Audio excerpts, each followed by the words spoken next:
Hey everybody, from Snowmageddon to Showdowns, welcome back to your weekly recap of the New Mexico Legislature. My name is Lucas Hernan, and I am the Policy Director here at Progress Now New Mexico, and this week had it all. Massive grassroots power, nail-biting committee votes, and bills that left us asking, wait, how is that already a law? If you thought last week was busy, buckle up for week 2. Here we go. Let's start with the biggest story of the week, community power. Monday of last week, the Roundhouse was flooded with advocates for an Immigrant and Workers' Day of Action, throwing massive support behind HB 9, the Immigrant Safety Act. This is the bill that would ban ICE private prisons.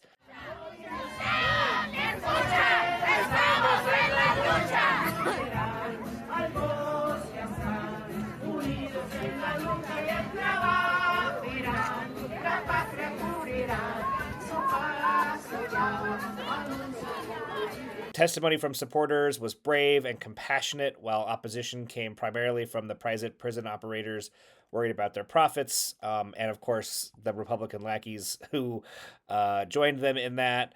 After hours of debate in the committee, it did pass 7-4, a huge win for everybody who came out to fight for it. And then if fast forwarding to the end of last week, HB 9 came up for a floor vote where, spoiler alert, it did pass. With nearly every Democrat voting for it. But because that floor vote had some interesting procedural things happen during the course of it, we thought it would be interesting to have a little bit of a discussion about, like, how do things actually happen in the legislature? So if you're watching this and you don't know how necessarily bills move from, like, committees to floor votes or from the House to the Senate, check this interview I did with my colleague Shar, and we talk about some of the weird procedural things that we saw during that debate. Here's that. Okay, and welcome to Shar, another one of our Progress Now team members. We are going to have a little dialogue here about some like procedural stuff.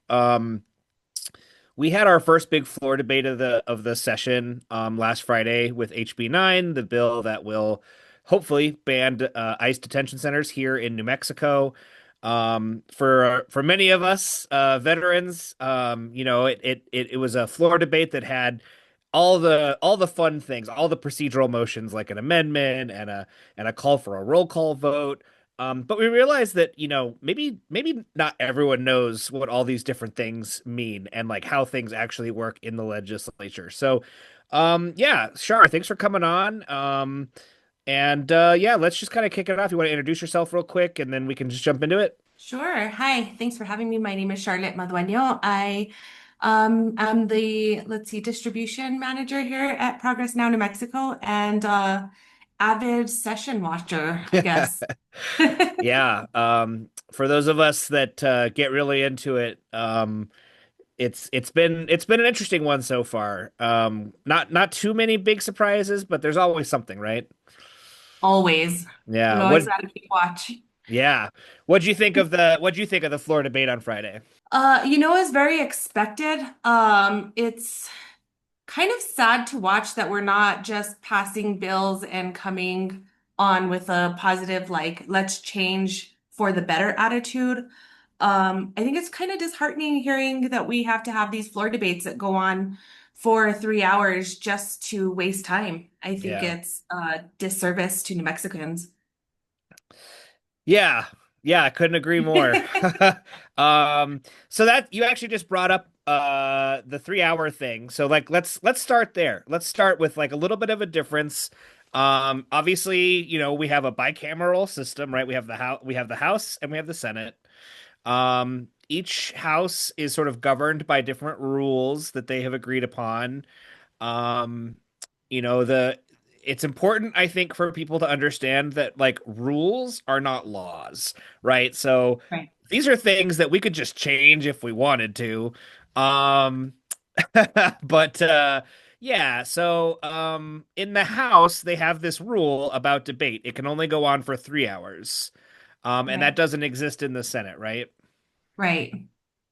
Yeah. Yeah, and so in the House, you can, no matter how heated something is, you always know that after 3 hours, you're gonna, there's gonna be a vote.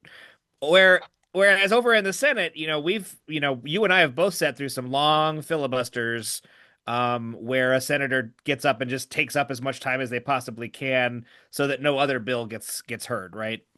Exactly. Yeah. Yeah. It's pure tactic. Right, right.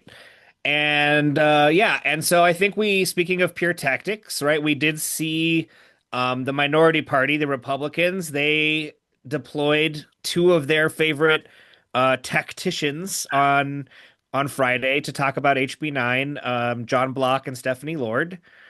And they did. They tied up that debate for almost the full 3 hours, don't you think?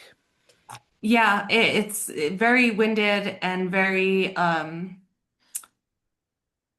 just ick listening to these things. There's no better word for it. It's just ick. You got to listen to it. It has to happen, but at the same time, it's just hard to hear. There's not really valid points being made at that after, 2 hours of the same people taking up the floor. And I can see how people can lose interest pretty quickly in our legislative system and how it works. Yeah.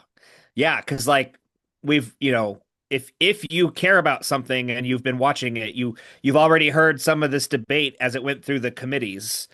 And we know that both John Block and Stephanie Lord challenged this bill for hours during its first committee debate as well. So yeah, so for a lot of folks, if you have been watching, you saw them make a lot of those same misguided arguments twice. Yes, it's also super hard to watch if you don't know how the bill goes or where it goes from there or what the procedure is. And kind of, I think people might get a little disheartening knowing that, like, oh, it's on the floor, I got to be there, and listening to it and just kind of hearing the repetitiveness. It's Yeah. like, where are you trying to go with this that you haven't already been? Yeah. And so I think that brings up another really good point about something that we saw happen on Friday, which is that we saw John Block use a procedural motion to add an amendment to the bill, which then allowed him to take the floor and then sort of just have a conversation with his fellow Republicans, right? Um, and so just to kind of explain that, this is a bill that has co-sponsors from the Democratic Party in the House and in the Senate. And obviously in New Mexico right now, we have, Democrats control both houses. And so when the bill made it to the floor, they call it third reading, right? Because it's the Right. third time that most of the body has heard it, the first time being in the first committee, the second time being in the second committee, the third time now being on the floor. Um, and so the bill sponsor sort of stands up, introduces the bill. Um, as we saw, there was a little bit of a not debate, but sort of introduction and questions from within the Democratic Party. And that's always sort of an opportunity for the bill sponsor, and in this case, bill sponsors, to sort of tout some of the things about the bill. Um, but then, once the minority party gets the floor, meaning they've been recognized by the speaker and they are allowed to ask a question of the bill sponsor. Um, in this case, John Block, he did spend almost an hour, well, a little bit less, well, maybe right about an hour, I think, just trying to challenge the Democrats directly on the bill. And then when he was sort of running out of steam for that, he did this procedural thing where he introduces an amendment. And unfortunately, the rules that the state house and Senate use when you introduce an amendment, that's an unchallengeable motion, meaning no other business can happen until that amendment is resolved. And what Right. and what we saw is now that he has the floor, he gets to explain his amendment, and then questions are now directed at him, right, rather than the bill sponsor, which is how then his friend and colleague Stephanie Lord they were basically able to have just this like pretend discussion, right? They just had a conversation on the floor. Yeah, it's a hard thing to watch, obviously, but taking over the floor and having these unfriendly amendments, they're called unfriendly amendments when they don't necessarily positively impact the bill. And so they go through, and he then gets to, like you said, he lost steam, so he gets to then regain that steam, talking and talking and talking about how this amendment could potentially help the bill, although it hardly ever does. That's why it's called an unfriendly amendment. Right. But that does give steam, right, to the Republicans, because then they have something else that they can talk about. I mean, you can only say one thing over and over in different ways so many times before the speaker may call you out on it, Right. right? And that has been something that they have done in the past when they just keep being repetitive. So it kind of switches gears for them, lets them recollect themselves in a different manner to then keep the filibuster going. Ultimately, thankfully, I mean, it ran out the clock. They finished debate. They procedurally, again, in the House, they reached that 3 hour mark, and the floor leader then gets to use sort of the procedural motion to then force a vote. First, they had to vote on the amendment, which was voted down by the Democrats. Then they vote on the bill itself. It was voted in favor by the Democrats, or at least most of them. Um, and so that bill has now duly passed the House, right? That's the term Right. they use. Um, and so where does it go next? What happens now? So now it goes to the Senate floor and they introduce it.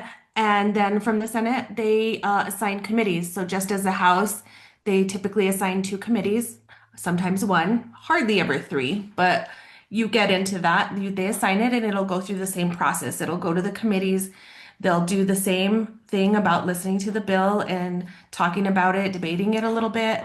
And then it'll go back to the Senate floor if it is then duly passed, or not duly passed, I'm sorry, do pass through Yeah, these committees. Yeah. yeah. So if it makes it through the Senate committees, it'll make it to the Senate floor, and there will be another debate.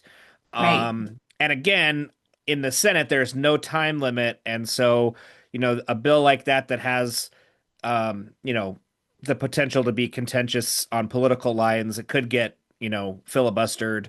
Um, and yeah, and if you're watching this and you're sort of learning about all this stuff for the first time and want to know, what's the point of a filibuster when, the Democrats have this clear control, there's two things. One is it gives Republicans or the minority party, no matter where you are, it gives them some credence, some credit that they can take back to their constituents and say, well, we fought the good fight, we tried our best.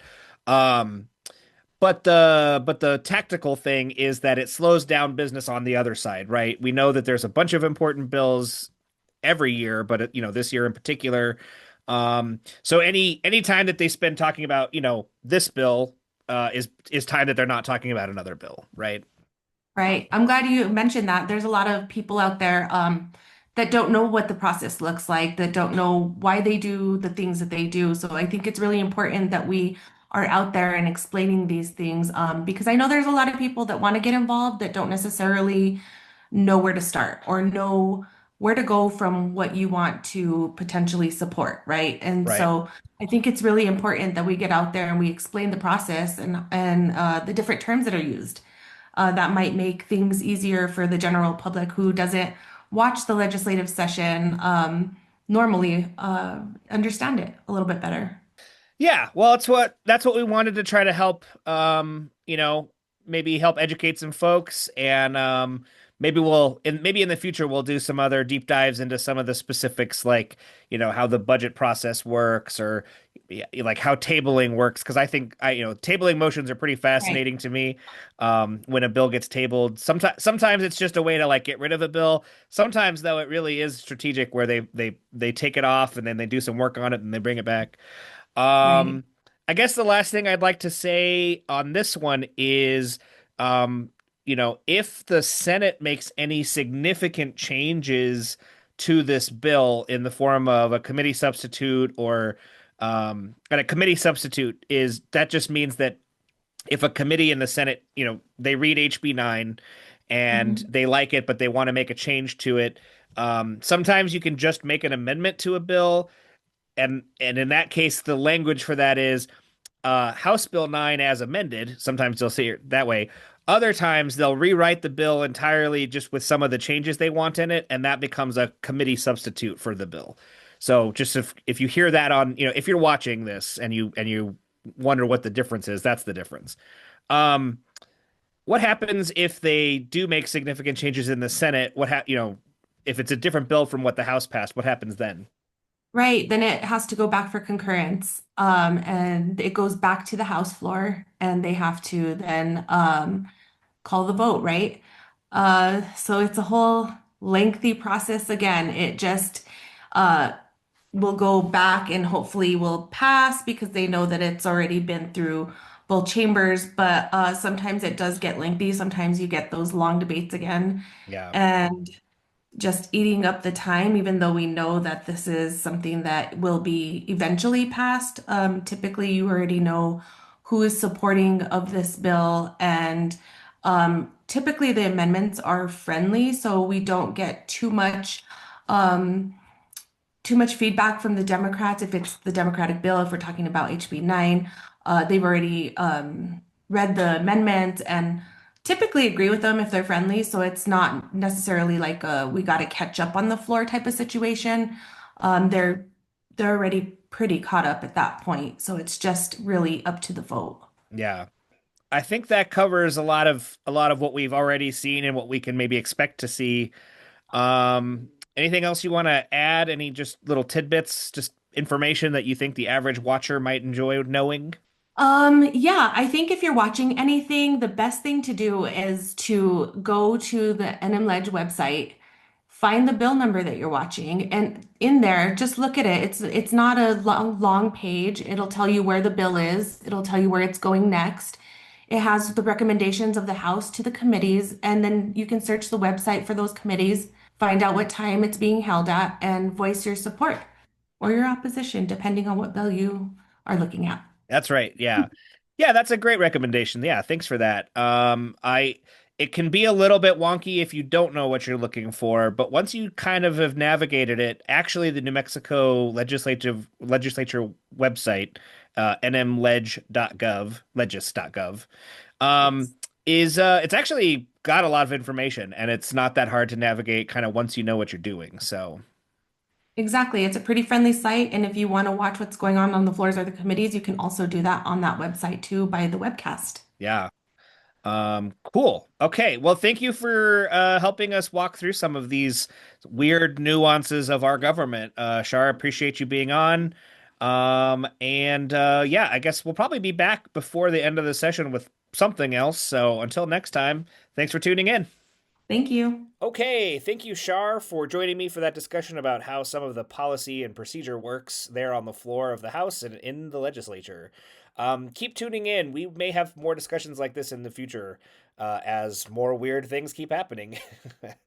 Okay, let's see. What else happened last week? The push for privacy continued with debate on SB 40, the Driver Policy and Safety Act. This critical bill would stop data from those automatic license plate readers from being shared with agencies like Border Patrol and ICE for immigration surveillance specifically. Your data shouldn't be weaponized against your neighbors. Thankfully, that bill did make it out of committee. It now lingers in Senate Judiciary, so stay tuned as we have more updates on that. Here's our weekly dose of jaw droppers, though, some of the real head shakers. First, a bill so wild it needs repeating. SB 180. This would allow cavity searches of minors in detention centers. The fact that this isn't already illegal and that we're imprisoning and strip searches of children is an absolute WTF moment for New Mexico. Over in the House, Rep. John Block tried and failed to revive his bill that would tax um, the electricity from clean renewable sources like solar and wind. Seeing that fail was very satisfying, but maybe it's time to stop wasting time on doomed attacks on our clean energy future. Let's see, and our final one, our what could have been an email award this year or this week goes to the Senate, which spent over 2 hours introducing people on White Coats Day. As one observer put it, that's the kind of time wasting that could turn into a fistfight for real. We do love our doctors and appreciate them, but maybe let's get to the people's business, huh? Okay. But amid some of that chaos last week, there was some real tangible progress. Let's celebrate the good bills and move forward, huh? HB4, the Healthcare Affordability Fund, passed committee 8 to 2. This is a vital backstop that protects 100,000 New Mexicans from losing coverage due to federal changes. Shout out to the two no votes. Where's your heart at? SB 19, the School Finance Unit Value Reset, passed the Senate overwhelmingly 36 to 1.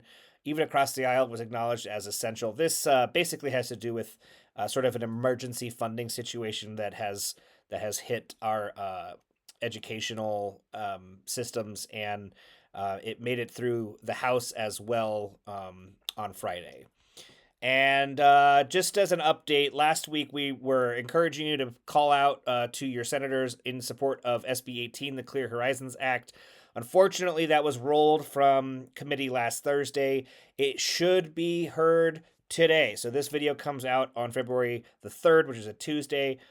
SB 18 is scheduled for this morning. And it's scheduled to be heard on the floor of the Senate rather than in one of the committee rooms. So the fight for clean air continues, and it sounds like it's going to be a big one.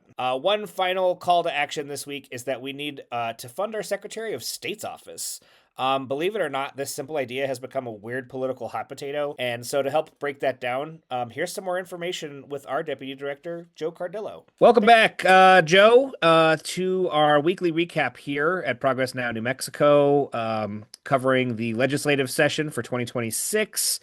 Appreciate you coming back on. This week, we're going to talk about something a little bit different. Today, the day this video is coming out, is February the 3rd. And while there's like a million different things happening, at the state level and the federal level, and the legislature is obviously still going. One of the big things that's happening today for those of us that watch New Mexico politics is today is the filing deadline for our statewide candidates. So if you're running for the state legislature, or for one of the state offices, today is the deadline. So by tomorrow, later this week, we will know everybody who's running for office later in the primaries, and then ultimately the general later this year. Um, but you have some updates for us about some of the election related things here in the state, and how some of the federal stuff is interplaying with that. Yeah, for sure. Well, I think a good place to start is so right now there is a budget request in front of the legislature during the session, and it's from the New Mexico Secretary of State's office, and it's an elections budget for fiscal year 27. So it's kind of going forward. And it's an interesting piece because it's going to be heard first up today. And both the governor and the Legislative Finance Committee, who does a lot of kind of the back end budgeting, work to kind of set the budget, et cetera, throughout the year, not just during the session. They have recommended a budget of around $11 million. I think the governor's office has a slightly different number. I want to say the LFC is recommending 10.7, the governor is recommending 11. And the actual full funded request from Secretary of State's office is for 15.88 million plus an additional 1.4 million supplemental, which covers a lot of like election security, transparency, cybersecurity stuff. And so that's a pretty big discrepancy in terms of the budget request. And I think just like thinking, dialing it back and thinking big picture, it's a really important time, as busy as everything feels, to just like kind of identify what's the election year going to be like? What are the kinds of threats and challenges that we're going to see here in New Mexico specifically, and of course nationally? And yeah, there's a lot to dig into there, but I think that's kind of the lay of the land. And I think in particular, it's an important time for constituents to let our legislators know, like, yeah, we need you to fully fund our elections. This is a core part of the work that the legislature does, and underfunding them could have some pretty serious consequences. Yeah, and it feels especially you know important to recognize that the Secretary of State of New Mexico has been recognized nationally a few years running now as the most secure and the most sort of well-run elections nationally. And so it's sort of, I think it behooves us as constituents to remind our legislators that when the Secretary of State's office, asks for something, it's probably because they need it and they know what they're talking about.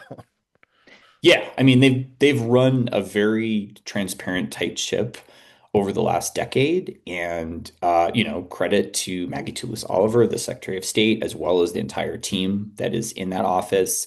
I would just give people a couple of examples. Like one thing they've done is they've made a lot of voter resource, kind of resources more easy to get to online. They've also made post-election audits a lot more visible. So if you want to go see the data for your county or your city, town, house district, whatever it is you're looking for, you can just go see the data. They provide the post-election audits. So it's just transparent and easier for people to see that. And that builds trust, right? We want to know that our elections are working. We want to know all of our voices are counted and our votes matter. And that nothing partisan about that, right? That's just something that's good for all of us, no matter what our political, beliefs or ideologies are. And I think they've done a really good job of that. And that's, that was a big part, that security transparency piece really is a big part of what led to our number one ranking from the MIT elections lab. And yeah, I think we were ninth or 10th in 2018. Now we're number one just a couple years ago in their ranking. And so, yeah, props and kudos to the Secretary of State's office. And I think we should keep reinforcing that. That's hard work, and it's not always work that's easy or super visible to people, but making that, that stuff available to the public is something that's really matters. Great. Okay, so what can we as constituents do? Remind us what is our role here to like help make sure this happens? Yeah, I mean, I think there's three pieces that I would mention. Like I kind of already hinted at, like this is a foundational piece of funding. It's not really that much money in the big scheme of the state budget, $15 million plus that additional bit for 1.4 million for additional protection. That definitely pales in comparison to lots of other places where we put money. I'm not saying it's not a big sum of money, but I think given what it is there to do, it's important. I would also just mention, we know for sure that foreign adversaries are testing, using hacking and sort of different kinds of methodologies to try to test Secretary of State's offices and elections, not just in New Mexico, but around the country. We also know that the federal government has drastically cut support for dealing with that kind of thing. So several federal offices have had their budgets cut. The one of the main ones, which is the Cybersecurity and Infrastructure Security Agency, or CISA is the abbreviation, has lost almost 100% of its funding. So there's this big weakness and vulnerability at the federal level. And then there continue to be lots of sort of election denier, attacks from people who want to spread this idea that there's not a safe or a good election because they have an axe to grind. They want to get some advantage out of that. So just saying all that, like to point out that there's that landscape. And I think those are all things that we need to let our legislators know. Like we're worried about those things, and we want to make sure that all of our voices and all of our votes count. And so emailing and calling and just really reaching out to your legislator, whether they're in the Senate or House, is really important. And I think in particular, going and looking up the Legislative Finance Committee members who are on the New Mexico Legislature website, pretty easy to find, and making sure they understand in clear terms that like we need them to fully fund this office so that we can trust that our elections are going to continue to be secure and transparent. Great. Okay. Well, thank you so much for that information. There's only so much that you can keep track of, and I definitely was like woefully behind on this particular effort. So I appreciate you letting me know and letting our watchers know. We will probably talk to you again before the session is over. Anything else before we wrap up? Just wanted to mention for folks that we will probably be doing a bit of a summary of kind of the national election and voter attacks and suppression and some of these attempts to kind of make it harder to vote, make it harder for elections to work, attempts to get our sensitive kind of personal and private voter information. So we'll probably be putting something on the blog in the near future, as well as kind of detailing what are the impacts for New Mexico, just for folks that want to get into the details. So keep an eye out for that too. Great. We'll pass along those calls to action. All right. Thanks so much again, Joe, and we'll talk to you later.